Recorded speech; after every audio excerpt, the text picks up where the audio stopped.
Shalom, selamat pagi anak-anak. Hari ini, Mister akan menjelaskan materi IPA tematik 5D subtema 2, yaitu gangguan kesehatan pada organ peredaran darah.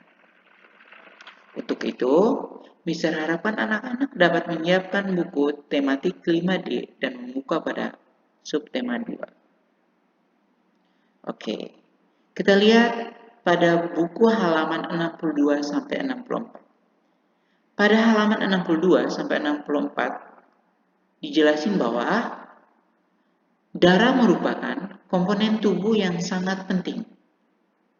Darah itu berfungsi yang pertama, mengangkut sari-sari makanan, oksigen, dan bahan lainnya ke seluruh bagian tubuh.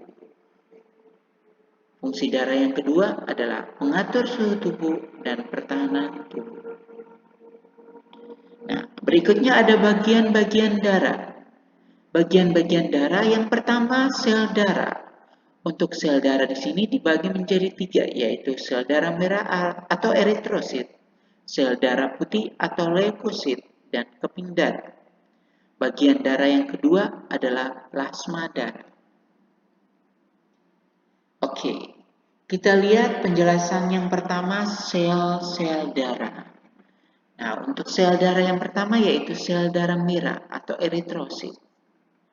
Sel darah merah mengandung hemoglobin atau Hb yang berguna untuk mengangkut oksigen ke seluruh tubuh dan karbon dioksida ke paru-paru. Nah, sel darah merah ini kalau oksigen, dia mengandung oksigen itu dia berwarna merah. Sedangkan kalau dia mengandung karbon dioksida, dia berwarna merah tua. Yang kedua ada sel darah putih atau leukosit. Bentuk dari sel darah putih akan berubah-ubah karena selalu bergerak aktif. Sel darah putih berguna untuk membunuh kuman-kuman yang masuk ke dalam darah dan tubuh. Yang ketiga ada keping darah atau yang dinamakan dengan trombosit. Keping darah atau trombosit adalah butiran darah yang bentuknya tidak beraturan dan mudah pecah. Keping darah berguna untuk membekukan darah. Oke, yang kedua ada yang dinamakan dengan plasma darah. Nah, plasma darah mengandung sari makanan dan air. Sari makanan yang larut dalam plasma darah adalah zat gula, protein, lemak, vitamin, dan garam-garam mineral. Plasma darah berguna untuk mengangkut sari-sari makanan ke seluruh tubuh.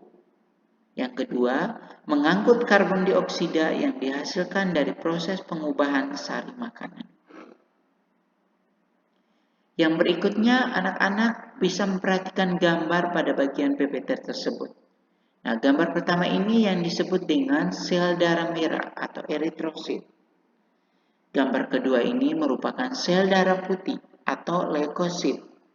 Dan gambar ketiga ini merupakan keping darah atau trombosit. Selanjutnya, anak-anak diminta untuk membuka buku pada halaman 65. Nah, pada halaman 65 terdapat penjelasan tentang gangguan peredaran darah pada manusia. Oke, kita lihat. Gangguan peredaran darah yang sering muncul adalah tersumbatnya aliran darah dalam pembuluh darah. Penyumbatan dapat disebabkan oleh timbunan kolesterol atau timbunan senyawa zat kapur. Penyumbatan terhadap pembuluh nadi jantung dapat menyebabkan serangan jantung.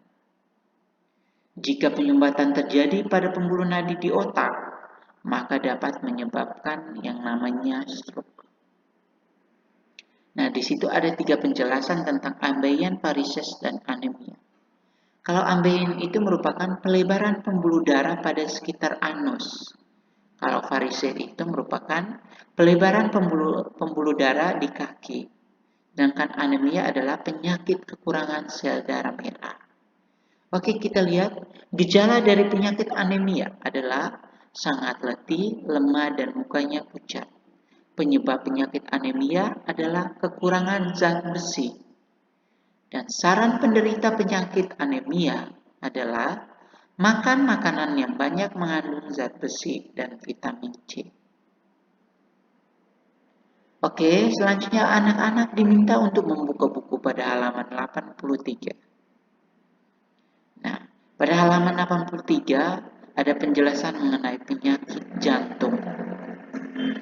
Nah, penyakit jantung atau biasa kita sebut dengan jantung koroner adalah kondisi yang terjadi ketika pembuluh darah utama yang menyuplai darah ke jantung mengalami kerusakan. Penimbunan kolesterol atau plak di dalam pembuluh darah koroner dikenal dengan istilah arteriosclerosis, ya. Itu istilah dari penimbunan kolesterol atau plak di dalam pembuluh darah koroner. Yang dirasakan ketika suplai darah ke jantung berkurang adalah rasa nyeri pada dada dan sesak napas. Akibat pengumbalan darah akan menyebabkan terjadinya serangan jantung. Penyakit jantung koroner disebabkan oleh beberapa faktor. Di antaranya yang pertama, gaya hidup yang tidak sehat. Yang kedua, kurang berolahraga. Yang ketiga, stres. Dan yang keempat, pola makan yang tidak sehat. Oke, sekian saja penjelasan dari Mister. Terima kasih. Tuhan Yesus memberkati.